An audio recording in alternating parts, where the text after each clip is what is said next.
ಕನ್ನಡ ಡಿಂಡಿಮವ, ದೂರದರ್ಶನ ಚಂದನ.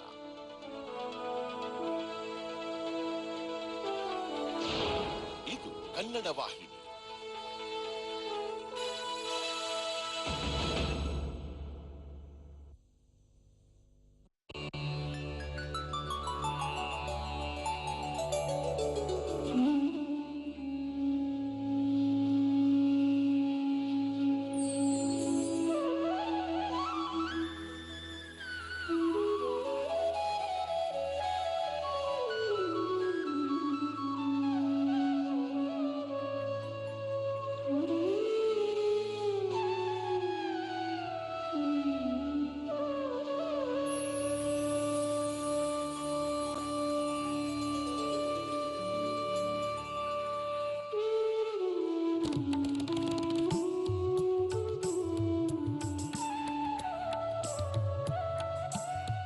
Bengaluru racecourse ರಸ್ತೆಯ ಸಾಂಸ್ಕೃತಿಕ ಕೇಂದ್ರ ಭಾರತೀಯ ವಿದ್ಯಾಭವನ. ಭಾರತೀಯ ವಿದ್ಯಾಭವನಕ್ಕೆ ಈಗ 75ರ ಸಂಭ್ರಮ. ಸದಾ ನಮಗೆ ಸತ್ಚಿಂತನೆಗಳು ಮೂಡಲಿ ಎಂಬ ಆಶಯದಲ್ಲಿ ಕೆಎಂ ಮುನ್ಷಿಯವರು ಸ್ಥಾಪಿಸಿದ ಸಂಸ್ಥೆ ಭಾರತೀಯ ವಿದ್ಯಾಭವನ. ವೇಗ ಬೇಡ, ವೇದ ಬೇಕು, ಸದ್ದು ಬೇಡ, ಸಿದ್ಧಿ ಬೇಕು, ಹೀಗೊಂದು ಅನಿಸಿಕೆ ಮೂಡಿದ್ದು ಬೆಂಗಳೂರಿನ ಇಸ್ಕಾನ್ ಆವರಣದಲ್ಲಿ. ಪ್ರಭುಪಾದರು ವೇದ ವಾಂಗ್ಮಯದಲ್ಲಿ ಅಪಾರ ಆಸಕ್ತಿ ಹೊಂದಿದ್ದರು. ವೇದಗಳ ಮೂಲಕ ಮನುಕುಲದ ಜ್ಞಾನಾರ್ಜನೆ ಎಂದು ನಂಬಿದ್ದರು. ಭಾರತೀಯ ವಿದ್ಯಾಭವನದ ಅಮೃತ ಮಹೋತ್ಸವ ಸಂದರ್ಭದ ರಾಷ್ಟ್ರೀಯ ವೇದ ಸಂವಾದ ಮಹಾಸಮ್ಮೇಳನಕ್ಕೆ ಇಸ್ಕಾನ್ ಕೈಜೋಡಿಸಿದೆ. ಕಳೆದ ಜುಲೈ 21ರಿಂದ 28ರವರೆಗೆ ವೇದ ಸಂವಾದ ಮಹಾರಾಷ್ಟ್ರೀಯ ಸಮ್ಮೇಳನ ಇಲ್ಲಿ ನಡೆಯಿತು. ಬೆಂಗಳೂರಿನ ಭಾರತೀಯ ವಿದ್ಯಾಭವನ ಏರ್ಪಡಿಸಿದ್ದ ಈ ಅಪೂರ್ವ ಕಾರ್ಯಕ್ರಮಕ್ಕೆ ಇಸ್ಕಾನ್ನ ಹರೇ ಕೃಷ್ಣ ಹಾಲ್ ಸಜ್ಜುಗೊಂಡಿತ್ತು. ಹಸಿರು ತಳಿರು ತೋರಣಗಳಲ್ಲಿ, ಅಲಂಕಾರದ ಹೂವಿನ ಹಾಸಿನಲ್ಲಿ ವೇದ ಘೋಷ ಕೇಳಿದ ಹಾಗಿತ್ತು. ಆಮಂತ್ರಿತರು ಮುಗುಳ್ನಗುತ್ತಾ ಆಗಮಿಸಿದಾಗ ಭಾರತೀಯ ವಿದ್ಯಾಭವನದ ನಿರ್ದೇಶಕರಾದ ಎಚ್ಎನ್ ಸುರೇಶ್ ಅವರು ಸಂಭ್ರಮದ ಸ್ವಾಗತ ಕೋರುತ್ತಿದ್ದರು.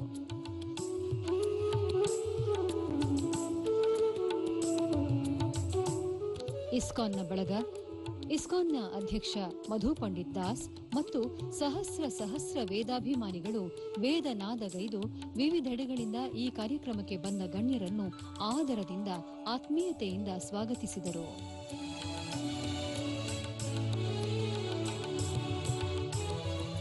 ಕಾರ್ಯಕ್ರಮದ ಉದ್ಘಾಟನೆಗೆಂದು ಬಂದವರು ರಾಜ್ಯಪಾಲರಾದ ಶ್ರೀ ಹಂಸರಾಜ್ ಭಾರದ್ವಾಜ್ ಅವರು.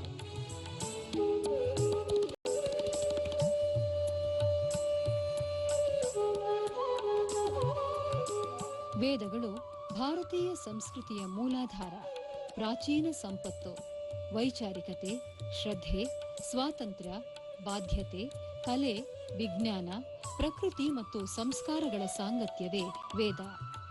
ಈ ಅಮೃತಮಯ ಸಂಪತ್ತಿನ ಅರಿವಿಗಾಗಿ ಈ ಮಹಾ ಸಮ್ಮೇಳನ.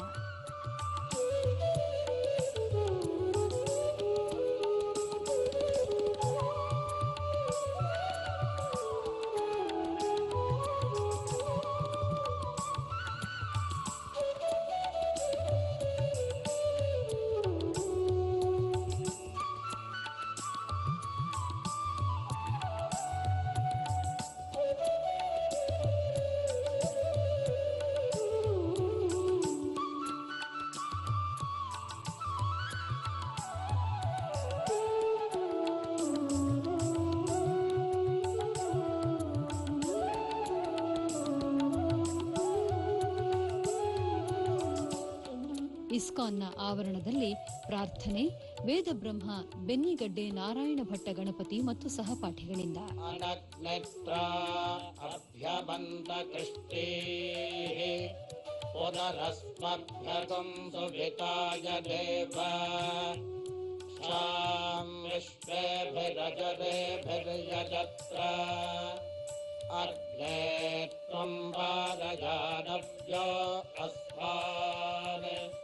ಪ್ರಕಾರವೋ ವದನಾ ವಚ್ಯಮಾನಾಃ पच्यन्तां योगक्षेमो योगक्षेमः पच्यन्तां पच्यन्तां योगक्षेमो दानो योगक्षेमः पच्यन्तां पच्यन्तां योगक्षेमो नः योगक्षेमो दानो योगक्षेमो योगक्षेमो नः कल्पतां कल्पतां नो योगक्षेमो योगक्षेमो नः कल्पताम्। ಈ ವೇದ ಸಂವಾದ ರಾಷ್ಟ್ರೀಯ ಮಹಾಸಮ್ಮೇಳನಕ್ಕೆ ದೇಶದ ವಿವಿಧ ರಾಜ್ಯಗಳಿಂದ ಕೇಂದ್ರಾಡಳಿತ ಪ್ರದೇಶಗಳಿಂದ ಮಹಾ ವಿದ್ವಾಂಸರು ಬಂದಿದ್ದರು. ವಿಶೇಷ ಆಹ್ವಾನಿತರು, ಆಸಕ್ತರು, ಗಣ್ಯರು, ಸಂಘಟನೆಗಳು, ಕಾರ್ಯಕರ್ತರು ಅಪಾರ ಉತ್ಸುಕತೆಯಿಂದ ಇಲ್ಲಿ ಭಾಗಿಯಾದರು.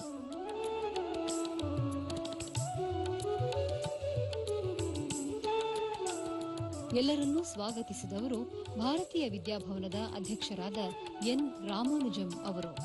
It gives me immense pleasure to welcome all of you to this unique national conference on Vedic literature, Veda Samvada. I welcome His Excellency Dr. H. Bharadwaj, the Honorable Governor of Karnataka, who will inaugurate this Vedic conference and give movement to the program. It may not be out of context at this juncture if I say that His Excellency has guided Bharatiya Vidya Bhavan in all its activities and also participated in all its important programs. I heartily welcome you, sir, on behalf of Bharatiya Vidya Bhavan, ISKCON Bengaluru, on behalf of the Vedic scholars, invitees who have assembled here, and on my own behalf.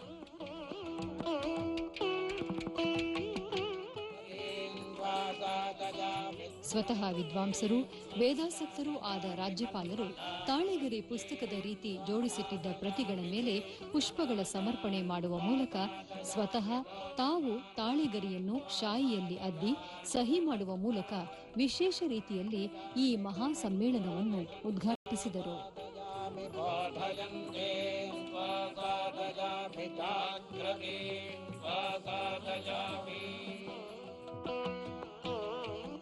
This poison tree of samsar bears two fruits of nectar, fruit having the eternal nectar of knowledge and fruit comprising of the company of good people. We have both here, Gnana and Sajjana. They are our honored guests. Veda Samvada will be to spread knowledge and is an earnest attempt to fuse the present with the past for eternal prosperity. ಪ್ರಜಾಪತಿಯೇ ನನಗೆ ವಿವೇಚನೆ ನೀಡು, ಸಂಸ್ಕಾರವನ್ನು ನೀಡು, ಬೌದ್ಧಿಕ ಶಕ್ತಿ ನೀಡು, ಬಲವನ್ನು ನೀಡು. ವೇದಗಳು ಸಾರುವ ಈ ತತ್ವಗಳನ್ನು ನಂಬಿ ಇದಂ ನ ಮಮ, ಯಾವುದೂ ನನ್ನದಲ್ಲ, ಎಲ್ಲವೂ ಸೃಷ್ಟಿಕರ್ತನದು ಎನ್ನುವ ಸಂದೇಶ ಸಾರಲು ಸಿದ್ಧವಾಗಿದ್ದ ಈ ವೇದಿಕೆಯಲ್ಲಿ ವೇದ ಸಂವಾದದ ಮುನ್ನುಡಿ ಹಾಡಿದವರು ಕರ್ನಾಟಕದ ಹೆಮ್ಮೆಯ ವಿದ್ವಾಂಸರಾದ ಶತಾವಧಾನಿ ಆರ್ ಗಣೇಶ್ ಅವರು. Many people have a blind concept that Vedas are just restricted to Sanskrit, and even they go to the extent of saying that Vedic Sanskrit is different from the classical Sanskrit and they are worlds apart. It is not so. It is the natural extension of the Vedic Sanskrit that has happened in the Paninian grammar. And even the same Vedic message is propagated by through various languages by very eminent saints, scholars and poets all over the country. ವೇದಗಳ ಉಜ್ವಲ ಪರಂಪರೆ ಬೆಳೆಯಬೇಕು. ಭಾರತೀಯ ವಿದ್ಯಾಭವನ ತನ್ನ ಅಮೃತ ಮಹೋತ್ಸವದ ಪ್ರಯುಕ್ತ ISKCON ಸಹಯೋಗದಲ್ಲಿ ಇದನ್ನು ಆಯೋಜಿಸಿದೆ. 8 ದಿನಗಳ ಕಾಲ ನಡೆದ ಈ ವೇದ ಸಂವಾದ ಮಹಾ ಸಮ್ಮೇಳನದ ಪ್ರಾಸ್ತಾವಿಕ ನುಡಿ ಹೈದರಾಬಾದ್ ವಿಶ್ವವಿದ್ಯಾನಿಲಯದ ಮಾಜಿ ಉಪಕುಲಪತಿ ಪ್ರೊಫೆಸರ್ ವಿ ಕಣ್ಣನ್ ಅವರಿಂದ.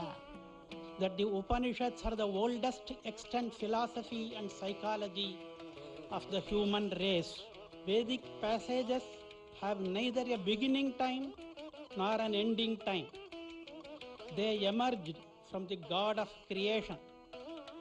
Upanishad itself says, Yo Brahmanam vidadhati purvam, Yo vai vedamscha prahinoti tasmai.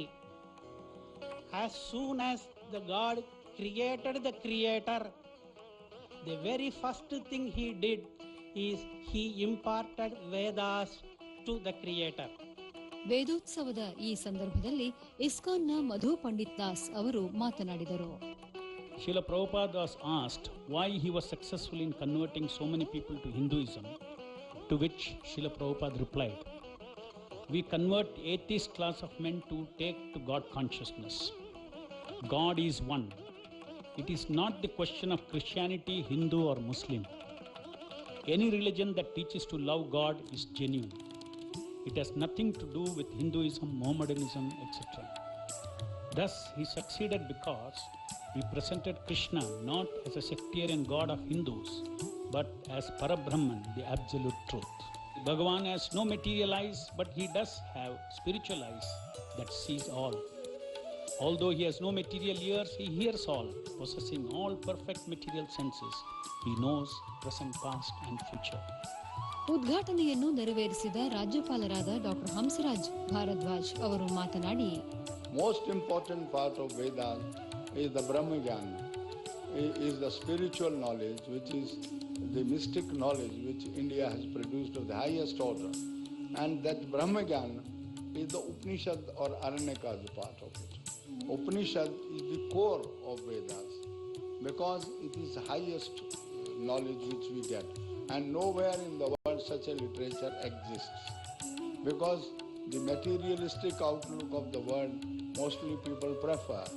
They say eat, drink and be merry, tomorrow you die. And here in India also there was a Charvak philosophy and so. But our Shat Darshan, the 6 philosophies which India has practiced, they gave preference to the Vedic and Upanishadic thought.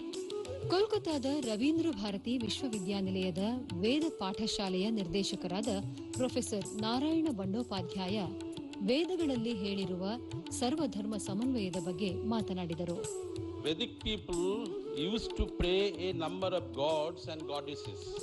There is a famous mantra of the Rig Veda, Indrang, Mitrang, Varunam, Agni, Mahur, Attu, Divyah, Suparno, Gurudman, etc. These gods reside in different regions of the universe. Mantras are addressed to them separately or jointly to propitiate them and for fulfillment of various desires. ಹೈದರಾಬಾದ್ನಿಂದ ಇಲ್ಲಿಗೆ ಆಗಮಿಸಿದ professor V Kannan ವೇದ ವೈಭವ, ವೇದಾಂಗಗಳ ಹಿರಿಮೆಯನ್ನು ಸಾರಿದರು. So many scholars outside India who do not come in the tradition of respecting Vedas, who come across Vedas as just an object of study, if they are attracted to Vedas and if they say that Vedas are supreme, then there is something more in it. ಚೆನ್ನೈನ professor S Kannan ಅಂದೇ ವಾಯು ಮಾಲಿನ್ಯ ಹಾಗೂ ಅವುಗಳ ಅಪಾಯದ ಬಗ್ಗೆ ಹೇಗೆ ವಿವರಿಸಲಾಗಿತ್ತು ಎಂಬುದನ್ನು ವಿವರಿಸಿದರು. The Vedas give the clarion call against the global warming by a single statement, Madhumagam mastu suryaha. That means let the sun be pleasant. The meaning of this we have to understand. But the problem is that many of the times we recite things, we don't understand, we don't apply our mind, and there the problem starts. Then the flora and fauna have to preserve properly, as all beings are subtly interconnected in the grand scheme of creation. ಟ್ರಿಶೂರ್ನ professor P V. Shadagopa Tatacharya ಕಾಂಚೀಪುರದ ಕರ್ಮಪಥ ಸಂಪ್ರದಾಯಗಳ ಬಗ್ಗೆ ವಿಶದವಾಗಿ ಹೇಳಿದರು.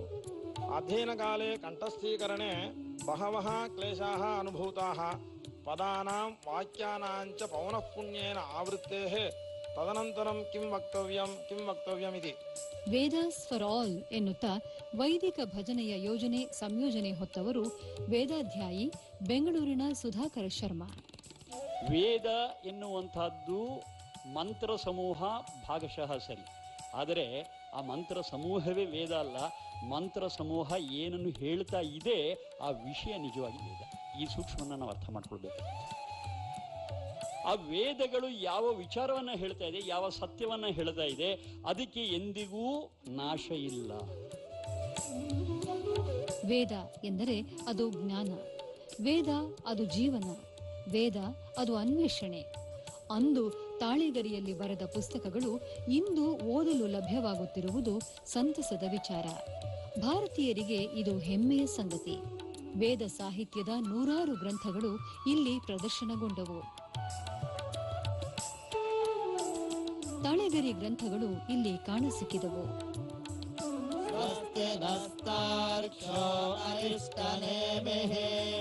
ಸ್ವಸ್ತಿ ನ ಬೃಹಸ್ಪತಿರ್ದಧಾತು.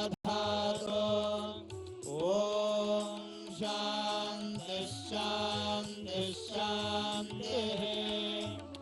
ಓಂ ನಮೋ ಬ್ರಹ್ಮಣೇ ನಮೋ ಅಸ್ತ್ವಗ್ನಯೇ ನಮಃ ಪೃಥಿವ್ಯೈ ನಮಃ ಓಷಧೀಭ್ಯಃ ನಮೋ ವಾಚೇ ನಮೋ ವಾಚಸ್ಪತಯೇ ನಮೋ ವಿಷ್ಣವೇ ಬೃಹತೆ ಕರೋಮಿ.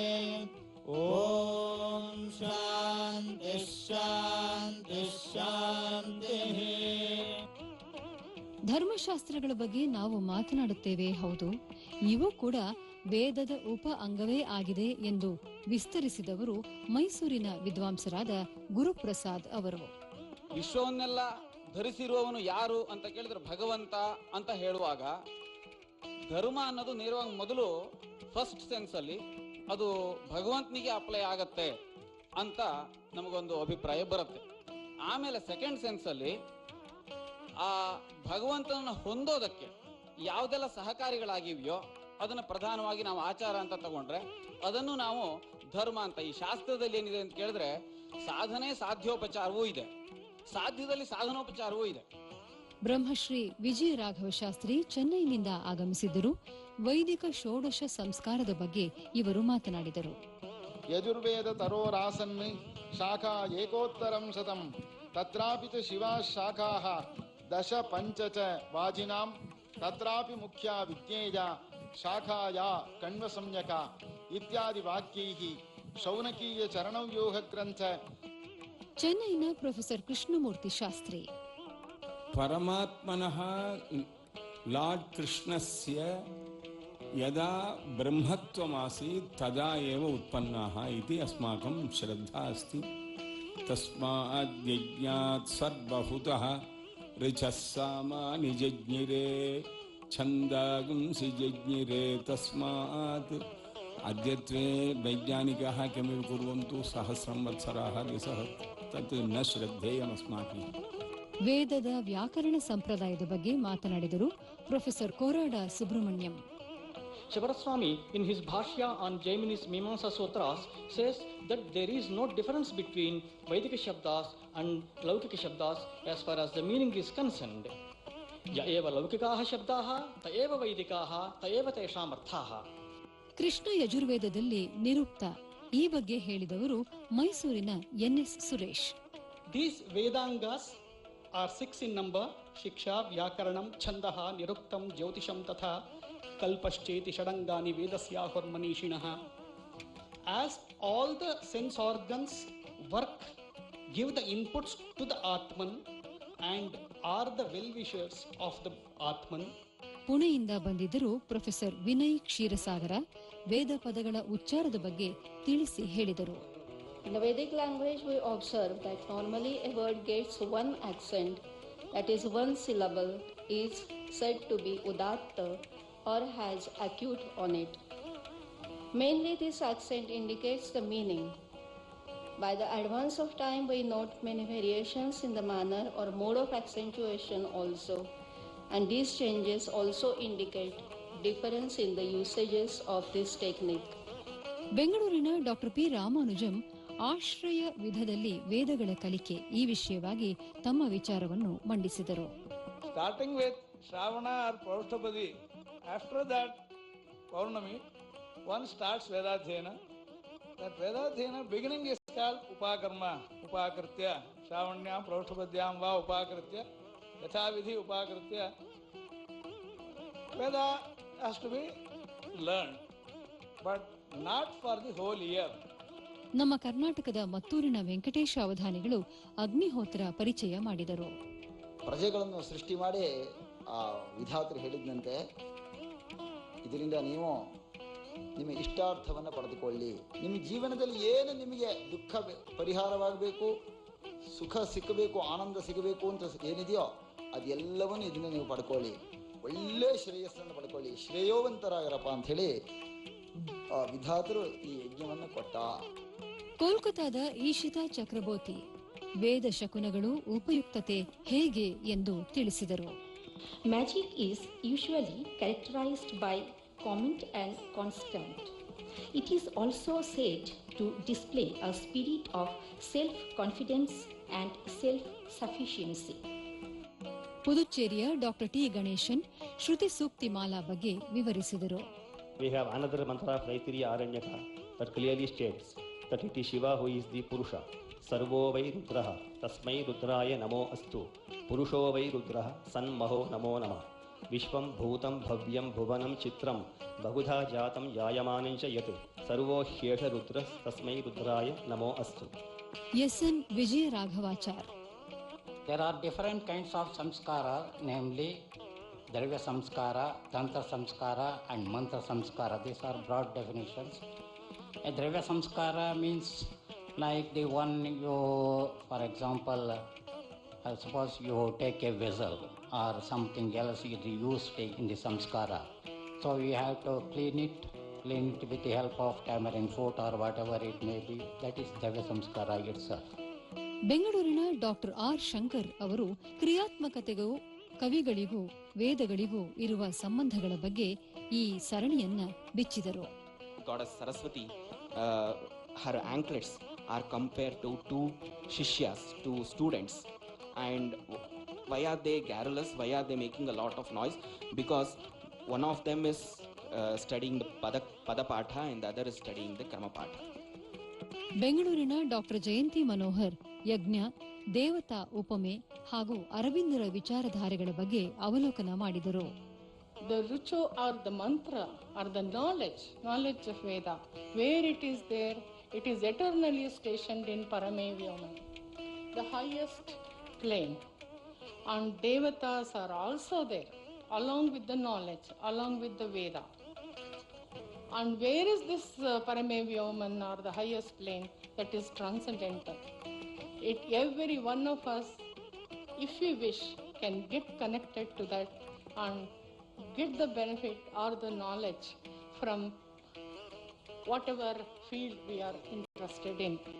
ಕಥೆಗಳು, ಅದರಲ್ಲೂ ವೇದದ ಕಥೆಗಳು, ಗಾಯತ್ರಿ ಕಥೆ, ಗರುಡನ ಕಥೆ, ಪಕ್ಷಿಯ ಮಾತು, ಹೀಗೆ ಕುತೂಹಲ ಕೆರಳಿಸಿದವರು ಬೆಂಗಳೂರಿನ ನರೇಶ್ ಕೀರ್ತಿ ಅವರು.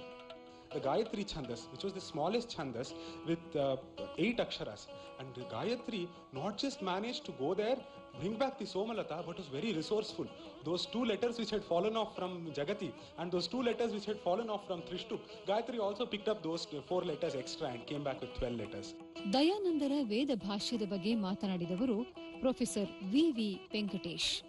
ಆರ್ಯರಾದ ಮುನಿಗಳ ಹಾಗೂ ಋಷಿಗಳ ಯಾವ ಸನಾತನ ವ್ಯಾಖ್ಯಾನ ಪದ್ಧತಿ ಇದೆಯೋ ಅದನ್ನು ಆಶ್ರಯಿಸಿಕೊಂಡೇ ಮಂತ್ರದ ಅರ್ಥಗಳು ಮಾಡಲ್ಪಡುವವು, ಬೇರೆ ರೀತಿಯಲ್ಲಿ ಅಲ್ಲ. ಅಂದರೆ ಈ ವೇದ ಭಾಷೆಯಲ್ಲಿ ಅಪ್ರಮಾಣವಾದುದನ್ನು ಬರೆಯಲ್ಪಡುವುದಿಲ್ಲ. ಆದರೆ ಬ್ರಹ್ಮನಿಂದ ಮೊದಲುಗೊಂಡು ವ್ಯಾಸ ಪರ್ಯಂತ ಯಾವ ಮುನಿಗಳು ಮತ್ತು ಋಷಿಗಳು ಆಗಿ ಹೋಗಿರುವರೋ ಅವರ ವ್ಯಾಖ್ಯಾನ ರೀತಿಯು ಯಾವುದು ಇದೆಯೋ ಅದರಿಂದ ಯುಕ್ತವಾಗಿಯೇ ಈ ವೇದ ಭಾಷ್ಯವನ್ನು ರಚಿಸಲಾಗುವುದು. ವೇದಗಳಲ್ಲಿ ಕೆಲವು ಪದಗಳನ್ನು 2 ರೀತಿ ಉಚ್ಚರಿಸಲಾಗುತ್ತದೆ. ಇದರ ಸ್ವರೂಪ, ಮೂಲ ವಿಷಯಗಳ ಬಗ್ಗೆ ಬೆಂಗಳೂರು ಕರ್ನಾಟಕ ಸಂಸ್ಕೃತ ವಿಶ್ವವಿದ್ಯಾಲಯದ ನಿರ್ದೇಶಕರಾದ ಪ್ರೊಫೆಸರ್ ಕೆಎಸ್ ಕಣ್ಣನ್ ಅವರು ಸವಿಸ್ತಾರವಾಗಿ ವಿವರಿಸಿದರು. In the Lalita Sahasranama, we have expressions like Ragaswarupa Pashadhya, Krodhakara Ankushojvala, Manorupekshu Kodanda, Panchatanmatra Sayaka. So the 5 arrows there are the 5 tanmatras, and the Kodanda, or the bow, is that stands for Manas, and then her Pasha and Ankusha stand for Raga and Krodha and so on. ಕರ್ನಾಟಕದ ಅನೇಕ ತಂಡಗಳು, ವೇದಾಸಕ್ತರು ಈ ವಿಚಾರಗೋಷ್ಠಿಯಲ್ಲಿ ಪಾಲ್ಗೊಂಡರು. ಇದು ಅಪೂರ್ವ ಕಾರ್ಯಕ್ರಮ. ಬೆಂಗಳೂರಿನಲ್ಲಿ ಮೊದಲ ಬಾರಿ ನಡೆದದ್ದು. ಯುವ ಪೀಳಿಗೆಗೆ ವೇದ ವಾಂಗ್ಮಯದ ಬಗ್ಗೆ ಆಸಕ್ತಿ ಬೆಳೆಸಬೇಕು, ನಾವೆಲ್ಲ ಪರಂಪರೆ ಅರಿಯಬೇಕು ಎನ್ನುವುದು ಮೂಲ ಉದ್ದೇಶ. ದೇಶದ ವಿವಿಧೆಡೆಗಳಿಂದ ಬಂದ ಗಣ್ಯರಿಗೆ ಸನ್ಮಾನ ಮಾಡಿ ಗೌರವಿಸಲಾಯಿತು.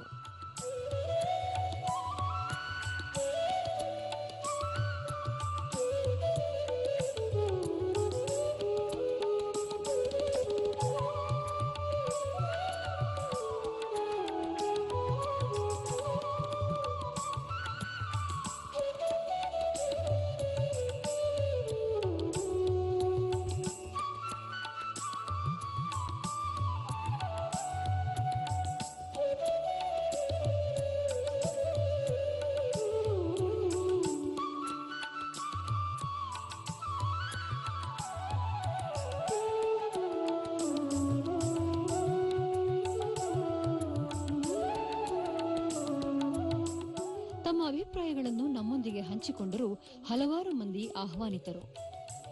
To exchange our thoughts between us, we came here and to express our own thinking to each other and for the coming generation.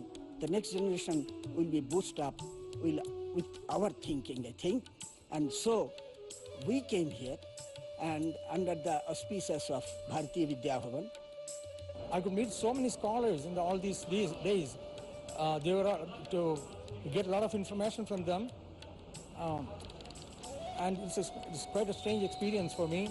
ಇದು ಬಹಳ ಅದ್ಭುತವಾದ ಕಾರ್ಯಕ್ರಮ. ವೇದ ಅನ್ನೋದು ಏನು, ವೇದಗಳು ಮನೆಗಳಲ್ಲಿ ಸಾರುವಂಥದ್ದು, ಎಲ್ಲರೂ ಕಲಿಯಬೇಕಂಥದ್ದು. ಸನಾತನ ವರ್ಷದಿಂದ ಅದಕ್ಕೆ ವರ್ಷದಕ್ಕೆ ಅಳತೆನೇ ಇಲ್ಲ. ಆ ಥರ ಇದ್ದಾಗಿ ನಮಗೆ ವೇದಗಳ ಬಗ್ಗೆ ಸ್ವಲ್ಪ ಆದರೂ ನಮ್ಗೆ ಅರಿವಾಯಿತು. ಆಮೇಲೆ ದೇವರು ಎಲ್ಲೂ ಇದ್ದಾನೆ, ಎಲ್ಲ ಸರ್ವವ್ಯಾಪಿಯಾಗಿದ್ದಾನೆ, ಎಲ್ಲ ಕಡೆಯೂ ಇರ್ತಾನೆ. ಆಮೇಲೆ ಎಲ್ಲ ಅತ್ಯಂತ ಬಲಶಾಲಿ ಉಳ್ಳವನು. ಈ ಥರದ್ದೆಲ್ಲ ಆಗಿಬಿಟ್ಟು ನಮಗೆ ಎಷ್ಟೊಂದು ತುಂಬ ಮಾಹಿತಿ. ಒಬ್ಬೊಬ್ಬರು ಪಂಡಿತರು ಒಂದೊಂದು ಅವರು ಹೇಳಿದ ವಾಕ್ಯಗಳು ಇದರಿಂದ ಹೇಳಿ ನಮ್ಮ ಮನಮುಟ್ಟಿದೆ. ನಮಗೆ ಇಲ್ಲೆಲ್ಲೋ ಸ್ವರ್ಗಕ್ಕೆ ಬಂದಂಗೆ ನಮಗೆ ಅನುಭವ ಆಯಿತು. ವೇದಗಳು ಬದುಕಿನ ಪ್ರಶ್ನೆಗಳಿಗೆ ಉತ್ತರಗಳು. ವೇದ ಜೀವನ ಅದು ಪಾವನ, ಸನಾತನ, ಅಮೃತ ಸಮಾನ ಎಂಬ ಧನ್ಯತೆಯ ಮಾತುಗಳು ನೆರೆದವರ ಬಾಯಲ್ಲಿ. ವೇದ ಸಂವಾದ, ಮಹಾ ಸಮ್ಮೇಳನ ಅದು ವಿಶಿಷ್ಟ ಜ್ಞಾನ ಸಮ್ಮಿಲನ.